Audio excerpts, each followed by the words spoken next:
Good morning, children.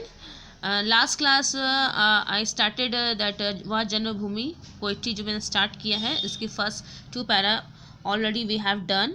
तो today we will do last 2 para. Okay, last not 2 para, 1 para only left. Okay, तो I hope कि आपको ये 2 para समझने में कोई प्रॉब्लम नहीं हुआ होगा, ठीक है, क्योंकि मुझे अभी तक तो किसी ने कुछ भी अपना क्वेरीज भेजा नहीं है. तो मैं आज ये पैरा पढ़ा रही हूँ, इसे भी देखिए, सुनिए, समझिए. यदि फिर भी इसमें कोई प्रॉब्लम होता है तो आप मुझे ज़रूर बताइएगा, ठीक है. तो आपका ये पोइट्री है. वह धर्मभूमि मेरी, वह कर्मभूमि मेरी, वह जन्मभूमि मेरी, वह मातृभूमि मेरी. तो हमने आगे पढ़ा है कि यहाँ पर कवि सोहनलाल त्रिवेदी जी ने जो है, आप देखिए से कवि है, उन्होंने मातृभूमि को बहुत सारे नामों से पुकारा है. उन्होंने उसको जन्मभूमि बोला है, मातृभूमि बोला है. हर जिस जिस नाम से उन्होंने इस भूमि को पुकारा है उसके पीछे, हर एक नाम के पीछे एक रीज़न भी है, ठीक है. तो अब यहाँ पर जो है वो इसे धर्मभूमि बोल रहे हैं. धर्मभूमि इसलिए बोल रहे हैं कि हम मनुष्य जब इस धरती पर जन्म लेते हैं तो हम यहाँ पर धर्म का पालन करते हैं. कि धर्म क्या है? हमारा मानवता धर्म का पालन करते हैं. हम अपने जब मानवता धर्म के साथ साथ हम जो हमारा ये धार्मिक जो धर्म होता है उसका भी हम पालन करते हैं.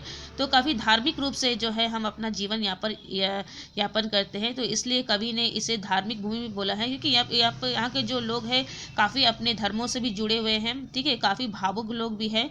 और वह कर्म भूमि मेरी. तो कर्म भूमि बोलने का मतलब है क्योंकि हम यहाँ पर हम कर्म करते हैं. जो भी मनुष्य यहाँ पर आता है वो कर्म करता है. कोई मनुष्य जो बेकार ऐसा बैठा नहीं है, कुछ ना कुछ कर्म तो हम हमेशा ही करते हैं. और ये जो भूमि हमें सिखाती है कि हमें निश्चित रूप से पूरी निष्ठा और लगन से अपना कर्म करना चाहिए, ठीक है. तो इसलिए कवि ने इसे धर्म भूमि भी कहा है और कर्म भूमि भी कहा है. वह जन्मभूमि मेरी, क्योंकि यहाँ पर जन्म लिया है इसलिए इस कवि ने इसे जन्मभूमि कहा है. और माता की तरह हमारा पालन पोषण करती है भूमि, इसलिए उन्होंने इसे मातृभूमि भी कहा है. जन्मे जहाँ ते रघुपति. अब बताएं, अब उन्होंने और बहुत सारी विशेषता बताई है इस भूमि की, ठीक है. क्या बता रहे हैं?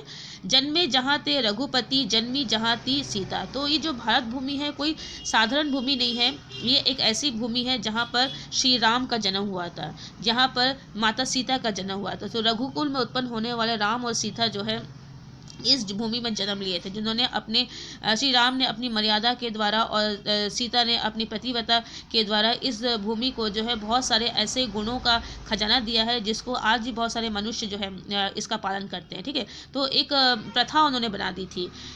श्री कृष्ण ने सुनाई वंशी पुनित गीता. तो वंशी पुनित माने पवित्र होता है, गीता माने गीता की. तो वंशी माने जो है आपका जो बंसी होता है, सुर जो होता है उसको बोला गया है. तो यहाँ पर श्री कृष्ण जी भी उत्पन्न हुए जिन्होंने हमें गीता का पाठ पढ़ाया था. और गीता के द्वारा उन्होंने हमें सिखाया था कि हमारे जीवन में सबसे प्रमुखता हमें अपने कर्म को देना चाहिए. मनुष्य जैसा कर्म करता है उसको वैसा ही फल मिलता है, इसलिए हमें अच्छे कर्म करना चाहिए, ठीक है. गौतम ने जन्म लेकर जिसकी सुयश बढ़ाया. सुयश माने जो यश है, हमारी कृति है, हमारा सम्मान है, उसको बोला गया, ठीक है. तो यहाँ पर गौतम बुद्ध जैसे महान व्यक्ति ने भी जन्म लिया, जिन्होंने दया की भावना लोगों के अंदर उत्पन्न की, जिन्होंने ये बताया कि हम ये दूसरों के साथ में सहानुभूति रखकर, दूसरों के प्रति दया भाव को रखकर जो है इस संसार को, इस धरती को भी हम स्वर्ग बना सकते हैं, ठीक है. जिसकी सुयश बढ़ाया. जो सुयश बढ़ाया माने जिसने जन्म लेकर अपने विचारों से, अपने अच्छे योगदान के द्वारा इस धरती का मान सम्मान बढ़ाया है, इस धरती को इतना उन्होंने पवित्र बना दिया है, ठीक है. जग को दया दिखाई. तो सारी दुनिया को उन्होंने दया का मार्ग दिखाया कि हमें हर किसी प्राणी पर, हर किसी पर, जो चाहे वो मनुष्य हो चाहे वो पशु करो, सब पर दया का भाव रखना चाहिए.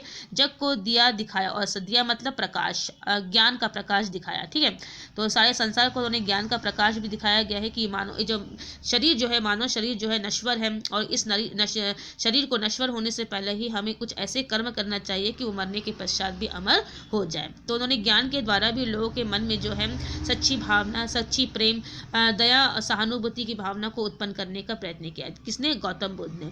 तो कई बोल रहे हैं कि जिस भूमि पर श्री राम उत्पन्न हुए हैं, जिस भूमि पर सीता जैसी महान नारी उत्पन्न हुई है, श्री कृष्ण और गौतम बुद्ध जैसे महान उत्पन्न हुए हैं, महापुरुष महादेव उत्पन्न हुए हैं, ये भूमि जो है किसी भी तरह से साधारण नहीं हो सकती है.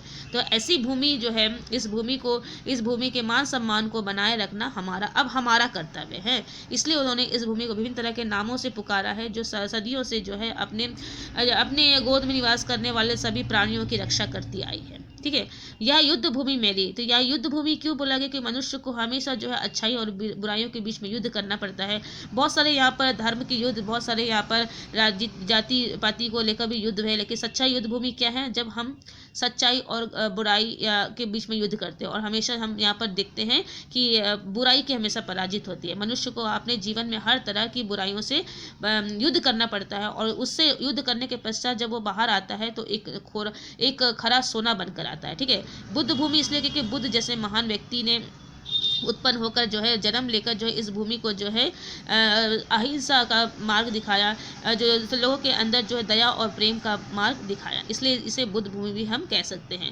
यह जन्मभूमि मेरी या मातृभूमि मेरी। तो सोहनलाल त्रिवेदी बोल रहे हैं कि ऐसी भूमि है जहाँ पर मैंने जन्म लिया है और माता की तरह इस भूमि में मेरा पालन किया है, इसलिए मैं इसे मातृभूमि भी बोल सकता हूँ। तो इस तरह से हम देख सकते हैं कि संपूर्ण कविता जो है भारत की विशेषताओं को दिखाते हुए प्रकट की गई है। पहला पद में हमने देखा है कि भारत का जो चारों दिशाएं हैं, जो आपका उत्तरी भाग है, जो मध्य भाग है, दक्षिण भाग है, उसकी विशेषता बताई गई है।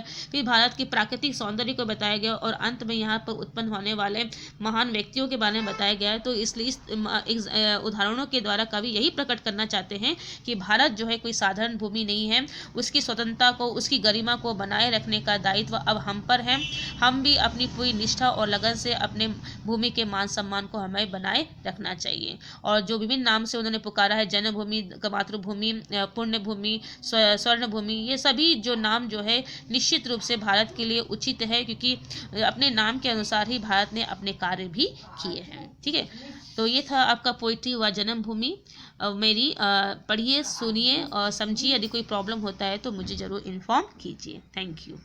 और जो ग्रामर का पोर्शन है वो मैं आपको जो है आपका जो स्टडी मटेरियल है उसमें मैं सेंड कर रही हूँ। ठीक है। ग्रामर का जो भी पेजेस आपको पढ़ना है उसमें। ठीक है। Thank you.